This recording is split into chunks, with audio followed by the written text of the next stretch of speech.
Hello, everyone, and welcome to Archaeoviking. Today is a type of video that I have not done in a long while, and that is a video where I look at uh, the relationship between archaeology and my religion of heathenry, also known as Germanic paganism.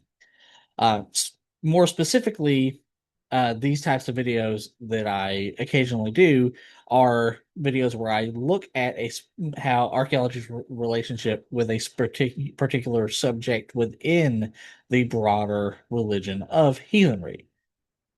In this case, this video is going to look at the archaeological evidence for berserkers, or more accurately, and even more specifically, wolf, bear, and boar cults. Now, right off the bat, I'm sure many of you who are watching this, when you hear the phrase berserker, you think of a few things within popular culture, whether it be Guts and the berserker armor from the manga and anime Berserk, or probably more often the character of Wolverine from Marvel Comics, specifically X-Men and Wolverine comics, who is well known for his berserker rage and is my personal favorite. Or you may think of the stereotypical barbarians from, say, Conan the Barbarian or Dungeons and Dragons or some other related game like, say, Skyrim. But of course, while these are entertaining, at the very least, versions of Berserkers, they are by no means the full picture, or as you will see later in the video, by no means necessarily what they were. But before we get into that, we need to define some terms, starting with berserker, which is derived from the Old Norse word berserk, or plural berserkir, uh, the word being a combination of bear, meaning bear, and cirker, meaning shirt. Therefore, the word describes an individual wearing a bear shirt or a coat made of bear's fur. Some medieval sagas describe these individuals as shape-shifting completely into the form of a bear when going into battle. Then there's the Ulfthenar, meaning wolf skinners or wolf heathens, who are described as a group of elite warriors following the first Norwegian king Harald Fairhair. They were said to wear the pelt of a wolf over their chainmail when they entered into battle, and some medieval sagas and poems describe these individuals as shapeshifting completely into the form of a wolf when going into battle. Then we have the Yofor or Yokfor, meaning wild boar, uh, and it was used metaphorically in Norse poetry to describe a prince, monarch, or warrior. This word likely stems from the custom of wearing boars' heads as helmets or boar-crested helmets into battle. As such, some scholars have proposed that these were warriors similar to berserkers who could ritually transform into boars so as to gain strength, bravery, and protection in battle. It has been hypothesized that this process was linked to the wearing of boar helmets as a ritual costume. Uh, and then we have the phrase shapeshifting, which is the ability to physically transform oneself through unnatural means. The idea of shapeshifting is found in the oldest forms of totemism and shamanism.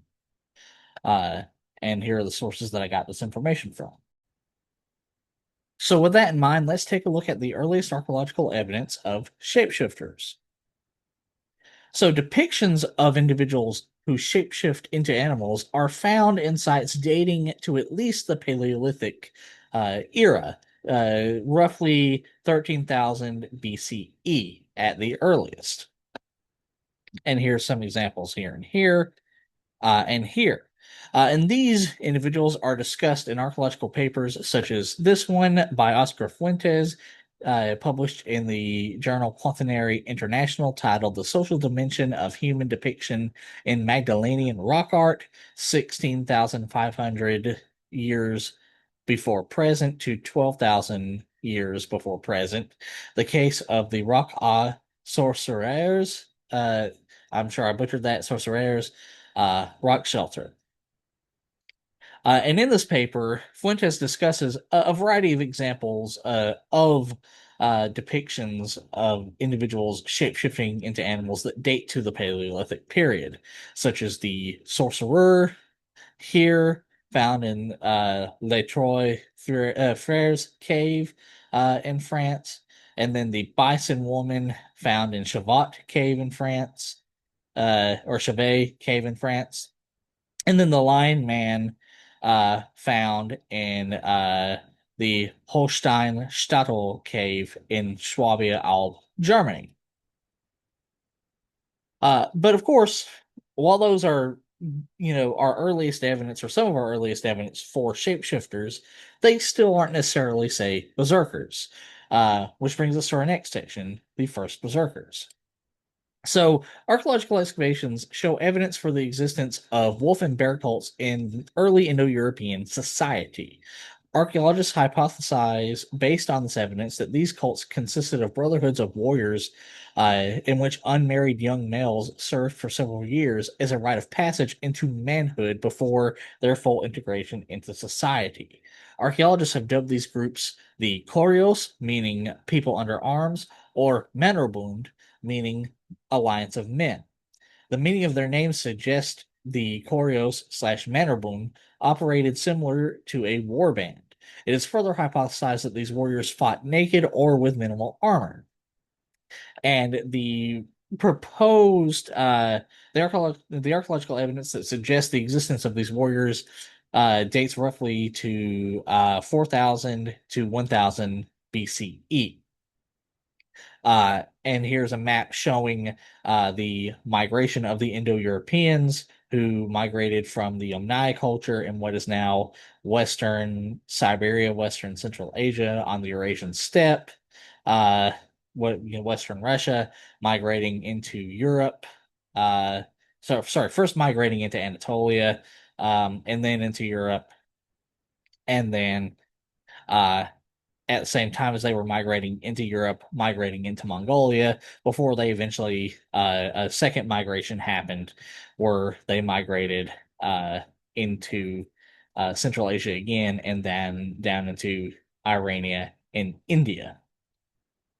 And so some of the best archaeological evidence we have for these Koryos Mannerbund war bands comes from archaeological sites and archaeological excavations, as discussed by David Anthony and Dorcas R. Brown in their academic paper published in the Journal of Anthropological Archaeology, titled "The Dogs of War: A Bronze Age Initiation Ritual in the Russian Steppes." And in this paper, Anthony and Brown specifically look at archaeological sites connected to the Shrubnaya and Andronovo cultures, as you can see here, with them being able to carbon date the sites at Shrubnaya specifically to roughly 3300 to uh, around 3500, maybe 3600, as you can see here, years before present. Um, 3,600 years ago, give or take. And here are some of the places they excavated. These are called kurgans. We will discuss that what those are a little bit more in the paper, but essentially they are burial mounds. And in these kurgans, they found, as you can see here on this table, large numbers of dog remains, as you can see here and here. And here's a map showing the distribution of these dog bones and other animal bones. The remains and the piles and distributions of these animal bones, including dog bones, seen here um, throughout the archaeological site. And as you can see in this table, dog bones predominate. All other faunal remains found at the sites they looked at, or in this case, the one particular site they looked at. And they also made note that all of these dog bones, or at least most of the dog remains, seem to have been indicate that the dogs were ritually sacrificed and killed during the winter in adult years rather than in juvenile years. So i.e., the dogs were adults rather than, say, puppies or, juvenile dogs. And as you can see here, these are the distribution of the dog remain body parts, with the majority of them being distal limbs and skulls and mandibles, which you can see also here on this as well. And in fact, this is a picture showing them having been chopped up.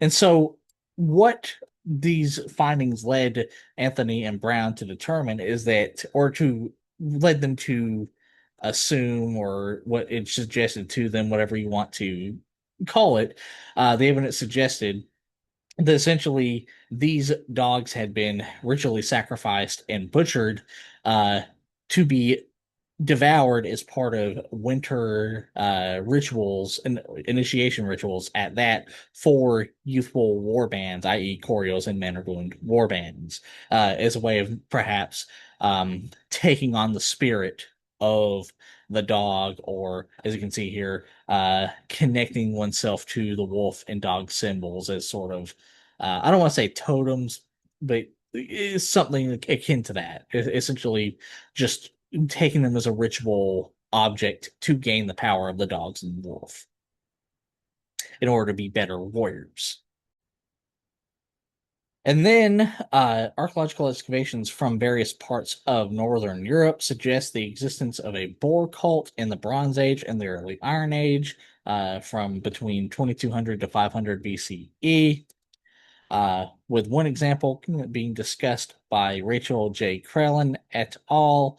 In their academic paper published in the journal Antiquity, titled Materials and Movement, Gold and Stone and Process in the Upton Level G2A Burial.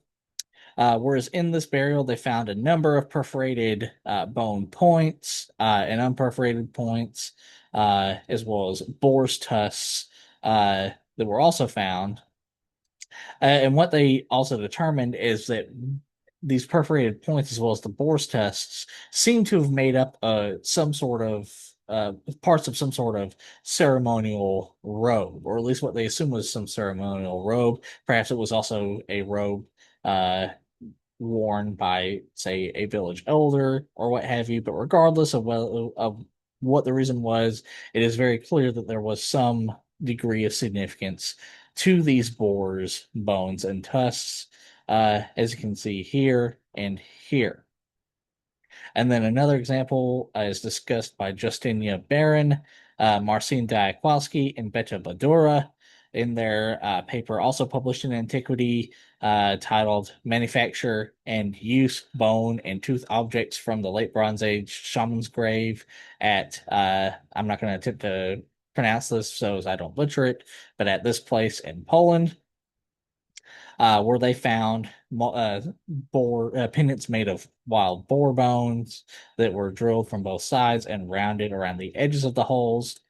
And before I show where the burial where this is found, I do have to state that there is a trigger warning, as human remains will be displayed on the next slide. So where these boar bones were found was in this grave here.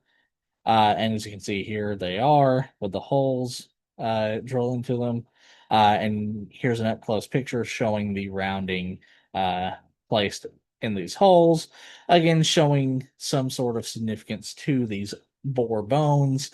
At least whether they were ceremonial or for decoration, we of course can't know, but they were at least significant enough to be made into pendants. And then we have another example, again discussed in the journal Antiquity, in the paper written by Dirk Krauss et al., titled The Keltenblock Project, Discovery and Excavation of a Rich Hallstatt Grave at Hohenberg, Germany. And this is a picture of the grave. And in the grave, they found these mounted boar's tusks with tulip-shaped bronze pendants mounted on a trapezoid pendant, and two transverse bronze strips.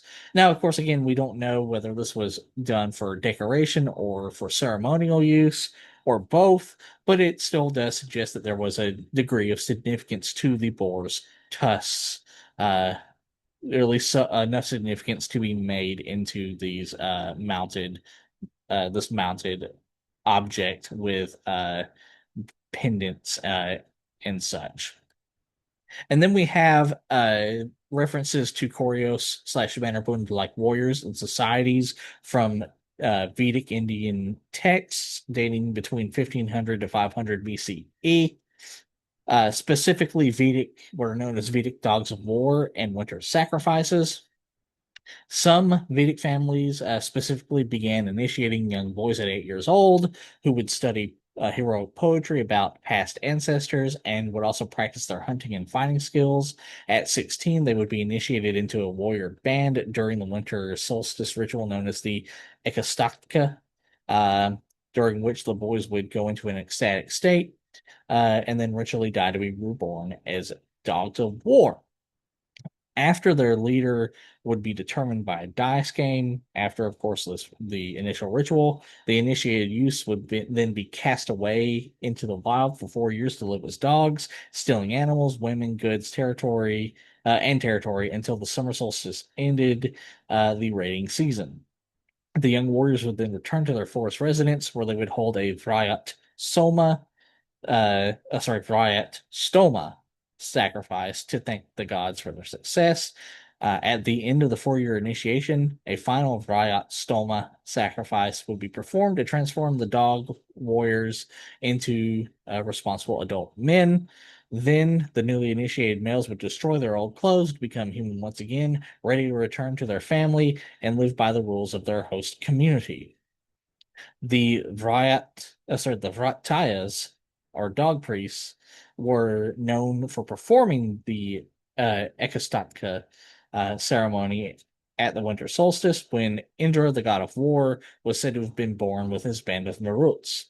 The Maruts are thought by Indo-European scholars to represent the Vedic heavenly version of the Indo-European Koryos or Mannerbund, the youthful warband. And here are the sources I got this information from. And here's Indra and the Maruts here. And then we have archaeological evidence from Scythian kurgans in Siberia suggesting the existence of a bear cult, with these kurgans dating between the 800s and 200s BCE. And here's a map of the Scythian peoples. As you can see, they had a range from Western Russia all the way to Mongolia. And kurgans specifically are burial mounds, which I discussed a little bit earlier towards the beginning of the video, but they are again specifically burial mounds associated with nomadic horse cultures of the Eurasian steppes in Russia, Mongolia, and Central Asia. And here are some examples of the gold objects suggesting the existence of a bear cult, or at least suggesting that the bear held a large degree of significance to the Scythian culture, which you can also see more of here and here and here. And then also archaeological excavations from kurgans of the Sarmatians, an offshoot of the Scythian culture, have also yielded gold artifacts showing wolf-headed creatures battling dragons. Archaeologists hypothesize that this symbolizes warriors wearing wolf masks, and that this may be a late continuation of the Koryos Mannerbund youthful warbands. And these archaeological sites date between the 400s BCE to 300s CE. And here is the most famous of these golden bands, which you can see again, wolf-headed warriors battling dragons. And then there's also textual evidence suggesting the existence of Koryos Mannerbund-like warriors and societies in classical and Hellenistic Greece between 500 and 146 BCE. Specifically, the Athenian Ephebos and the Spartan Cryptia. With the Athenian Ephebos and Spartan Cryptia being warrior societies that both share similarities to the Koryos slash Mannerbund. They acted as training grounds for young Greek men to prepare for life as soldiers. Both were relegated to the edges of society with marginal status without full citizenship. Their duty was to guard the outer limits of their community during peaceful times, generally as guards of forests, and orchards. They would oftentimes lead ambushes and skirmishes in wartime. And while their uniform varied depending on the city of their origin, both organizations were lightly armored. An essential part of their training was also the traditional hunt conducted at night with the use of snares and traps. And in the case of the Spartan Cryptia, the traditional hunt was even a human hunt, specifically of the Helots during the Helot rebellion against the city of Sparta. And then here are all the sources that I got this information from. And here is the Athenian Phobos and the Spartan Cryptia. Then between the 900s and 200s BCE, we see evidence in the archaeological record of Etruscans and Romans developing wolf cults in central Italy, with the Etruscan wolf cult being discussed by archaeologists such as Mika Risanen in her academic paper published in the journal Arctos titled the the Herpi Sorani and the wolf cults of central Italy. And here's an example of a bronze statue that she discusses of an Etruscan, Canaan Etruscan god Kalu. And then here is a depiction of an Etruscan wolf head helmet that dates roughly from the 500s to 400s BCE. And then, of course, in the case of the Romans, find it hard to believe that most people who are watching this have not heard of the Romulus and Remus myth.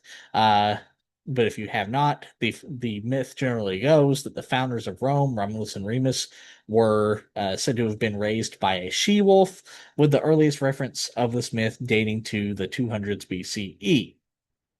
And then we can see further evidence of this depiction being found of Romulus and Remus on things such as the silver didrachum, dating to between 269 and 266 BCE, and a pseudo-Roman coin depicting from Central Asia, depicting two infants suckling on a she-wolf, probably Romulus and Remus, the dates to the 400s CE.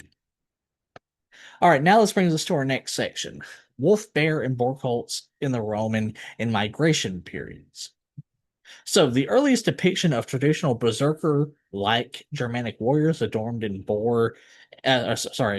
bear and wolf pelts is found on Trajan's column, specifically scene 35. And this scene likely depicts Germanic auxiliary troops, and the scene dates to 113 CE. And then we also have an example of the cult of Hercules Megasanus, also known as Thor, in the Germanic areas of specifically the Germanic borderlands of the Roman Empire, which became a key part of Western Germanic culture, where young Germanic men and boys could initiate themselves into paramilitary organizations within the cult of Hercules Megasanus, also known as Thor, in order to prepare themselves for the life of a soldier. And this cult seems to have existed between 85 and the 300s CE. And here's examples of statues and depictions of Hercules Megasanus. And this is discussed in this book, Ethnic Constructs in Antiquity, The Role of Power and Tradition, by Amsterdam University Press, specifically in the chapter authored by Nico Roymans, titled Hercules and the Construction of a Batavian Identity in the Context of the Roman Empire, where Roymans specifically looks at the borderlands of the Roman Empire and what was known as Germania, i.e. Germany, which you can see here, and looking at temples built to Hercules Megasanus and their contents, which you can see here. And what Roymans determines is essentially the cult of Hercules Megasanus served a very similar role to, say, the Corios and the Mannerbund, is it allowed Germanic men, young Germanic boys, to initiate themselves into warrior society and to gain training and to form war bands, and essentially prepare them for the adult life of being a warrior, i.e. a soldier. And then we also get example of depictions of warriors wearing helmets with boars on them, such as the Gunstrup cauldron found in Denmark, which dates between 200 BCE and 300 CE, which you can see here. And then we also have the cult of the bear goddess Artio, which thrived in Roman Gaul between 1 and the 300s CE. Which now brings us to our next section: wolf, bear, and boar cults in the medieval period, where we see things such as early medieval poems, such as Beowulf, describing Germanic and Scandinavian warriors wearing helmets adorned with boars, with the poem of Beowulf specifically dating to roughly between 700 and 1000 CE. And we do get some archaeological evidence, or at least archaeological evidence with depictions of these helmets existing, such as the one of the Torslunda plates, which dates between 500 the 500s and 700s CE, which you can see here, and the Betty Grange helmet, which dates to the 600s CE here, all of which show helmets with boars on them. And then we have medieval sagas, such as the Saga of the Volsungs and the Saga of Grettir the Strong, describing Scandinavian warriors wearing wolf pelts into battle and taking the form of wolves. And in terms of archaeological evidence, we have archaeological evidence depicting wolf-headed warriors, as seen on one of the Torslunda plates, which we already talked about a minute ago, which again dates to the 500s and 700s CE. And we also have a possible depiction of a Scandinavian Varangian berserker ritual painted in St. Sophia Cathedral in Kiev, which dates to, or Kiev, which dates to 1000 CE. And then we have medieval poems such as Hrólf's Kraki saga, describing Germanic and Scandinavian warriors shapeshifting into bears. And these sagas date between the 400s and 500 CE, and it's a problem, or at least that's what scholars believe, the earliest versions of these poems were written in, and then the extant versions are believed to date between 1200 and 1400 CE. And in terms of archaeological evidence or textual evidence for what is being described in Hrólf Kraki's saga, we have this paper by Clive Tolley titled Hrólf's Saga Kraka and Sami Bear Rights, or Sami Bear Rights, published in the journal Saga Book by the Viking Society for Northern Research. And in this paper, Tolley points out similarities between the section of Hrólf Kraki's saga where Bolvar Bjarki, the warrior who turns into a bear in the story, where he was born from the union of his mother and his father who had been turned into a bear. Similarities between that and Sami bear rights as described in Sami folklore, which you can see here and here, as well as here, and also in these poems here. And to be fair, Tolley also points out that sure, maybe there is an argument to be made that the Sami bear practices were also late examples, much like Bolvar Bjarki's berserker form and Hrólf Kraki's saga. After all, Hrólf Kraki's saga did have, the version that we all have comes from the 1200s to 1400s CE. However, to also counter that, Tolley points out that while sure that certainly may have happened, and while sure we also do have examples of the Sami being influenced at least to some degree religiously by the Scandinavians, adopting a deity that seems to be their version of Thor, there is also no evidence from the pre-Christian period for a bear rite in Scandinavia, but there is one evidence for that among the Sami. And so, therefore, according to, in Tolley's opinion, the Sami bear ritual influenced at least in part, the description of the Berserker bear transformation in Hrólf Kraki's saga. So, with that in mind, those of you who are watching this may be thinking, okay, that's all Dane, that's all very interesting, but what about the thing the Berserkers are known for, the Berserker Rage? Did it exist? And that's exactly what I want to take a look at next. That question of whether the Berserker Rage actually existed. And actually, this question has been tackled by historians and archaeologists. In this case, specifically Roderick Thomas Duncan Dale in his thesis submitted to the University of Nottingham titled Berserkir, a Re-examination of the Phenomenon in Literature and Life, where, of course, the whole point of this thesis was to look at the Berserkers and see if the Berserker Rage existed. And, of course, looking at the warfare and the connection of the Berserkers and Berserker Rage to warfare. And he looks at all the various hypotheses for this, for the Berserker Rage, such as the ingestion of mushrooms, the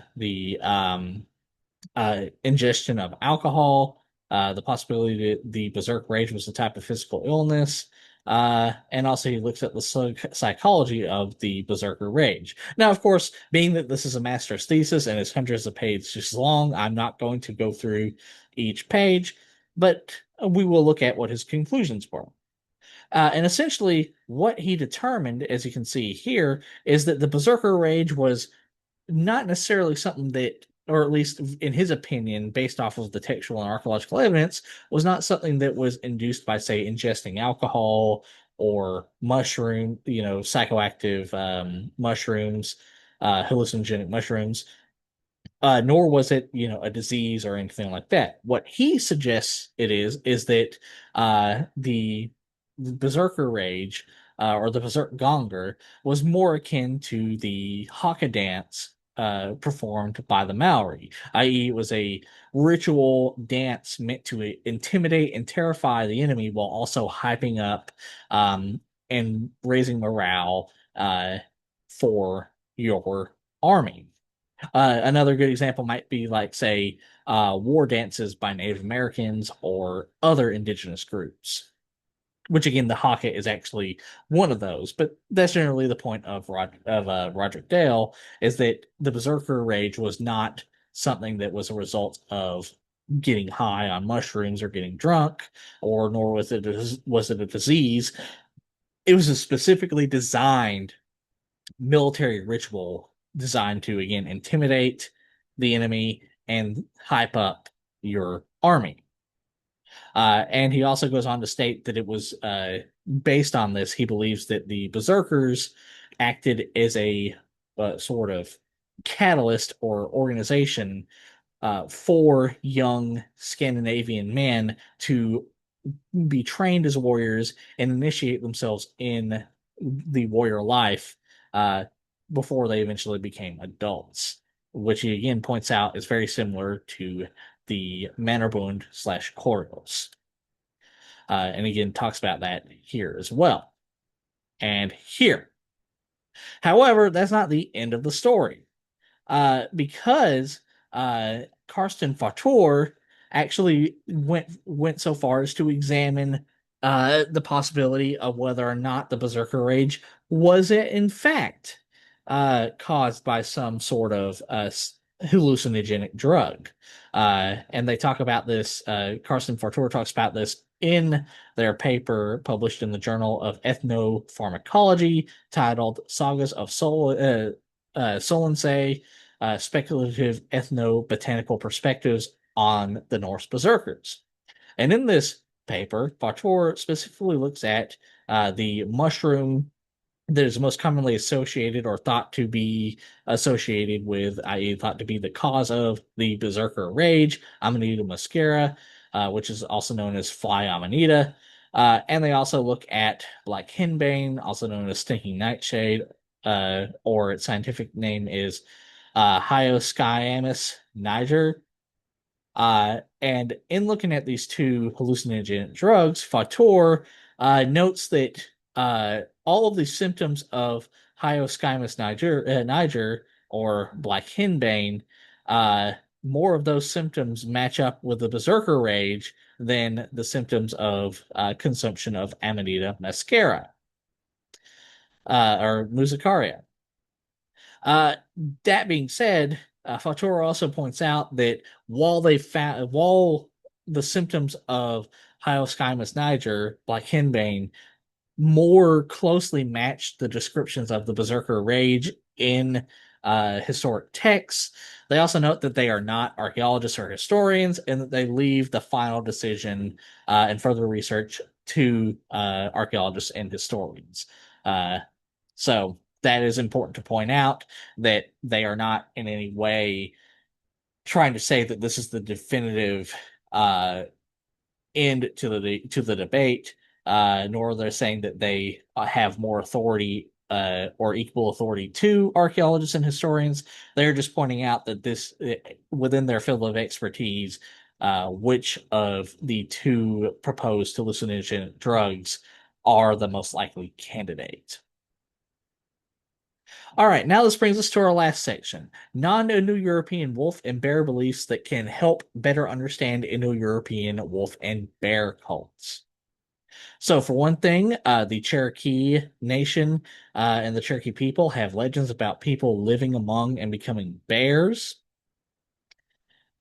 And also the Cherokee Nation, Cherokee people, specifically the Cherokee Wolf Clan, was traditionally where the war chiefs and war leaders came from, connecting that the wolf with warriors, much like the previous slide connects the idea that that a human can become a bear. And then we have a depiction of a possible wolf-headed deity that was found in a Buddhist shrine in Xinjiang, China, which was of course stolen by the British Museum. The mural specifically originates from the kingdom of Khotan, where the wolf played a role in local dynasties, as seen in the first kings of the neighboring kingdom of Yarkand, who had the family name Gurga, possibly from the Persian Kurdish word Gurga, meaning wolf. And this mural dates between 300 BCE and 1000 CE. And then we have the historical text and mythological texts of the Turkic peoples and the Mongols of Central Asia and Mongolia, who have legends that describe their rulers and their people being descended from wolves, which is discussed in the origin text of the Gurturk Empire, which existed between I believe like 400 and 600 CE, and also in the secret history of the Mongols, which is the origin history of the Mongol Empire. And then we have the case of the Ainu of Hokkaido, Japan, and Sakhalin, Russia, who would hand raise a brown bear and then ceremonially kill it.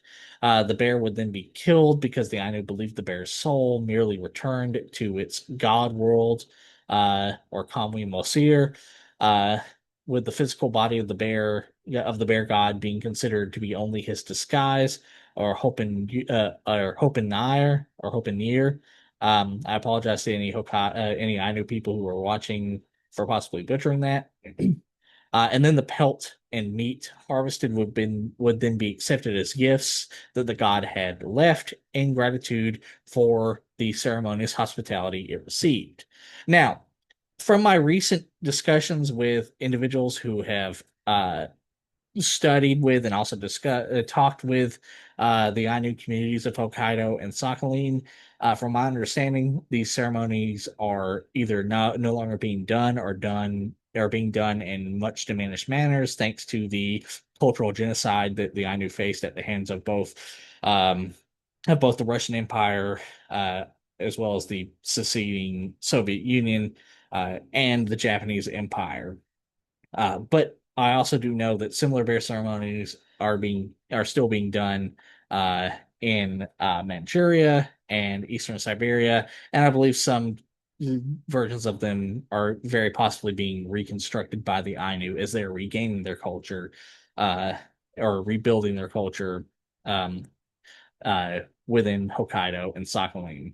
Um, it would not surprise me if they were doing that, especially considering many of their cultural practices were hidden and preserved despite the cultural genocide.